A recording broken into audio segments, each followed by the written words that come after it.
with endless, stunning natural wonders. And sitting on top of one of the most volcanically active places on the planet, Iceland has become an exciting tourist destination.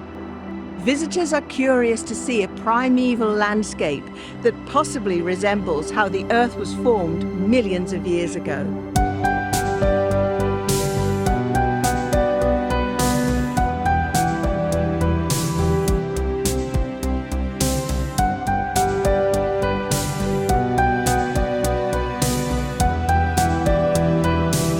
In this film, we take a walk through the capital to see the highlights.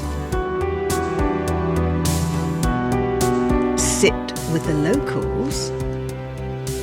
Jump in our Draplitour to tour the famous Golden Circle. Taste tomatoes on the way. Then it's on to the dramatic southern shore, where Dave continues his obsession with water. After all this, we take Torren the Horned to the north and explore more of this amazing country, where even the litter bins get dressed up. Then to finish, we watch out for whales. This is my new fashion accessory. You've probably guessed, but my furry friend is a microphone, and I'm going to need it because it's pretty windy. This really is a gigantic geological hotspot.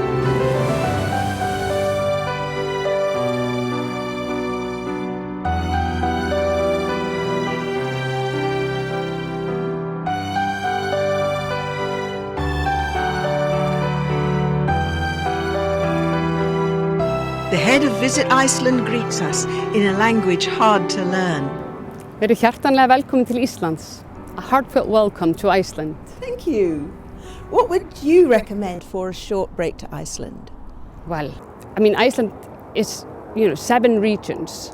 So a short break might just give you a chance to see one of the regions or 2. For a short break, most of the visitors to Iceland, they come into Keflavik Airport on Reykjanes Peninsula.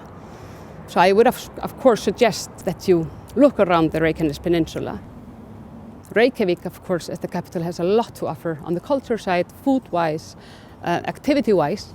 Most that come to Iceland would visit the Golden Circle, which is, of course, one of the most famous attractions in Iceland, and for a reason. You have a UNESCO National Park in Þingvellir. Then you have the geyser area, where all the geysers in the world, the name comes from. Even though geyser is dormant, his smaller brother Strokkur will erupt every 10 or 15 minutes. And then it's the Golden Waterfall. And that will give you a whole day of beautiful sights. And if you drive the south coast, there's the black sand beaches and the glacier on the other side. The glacier lagoon towards the southeast.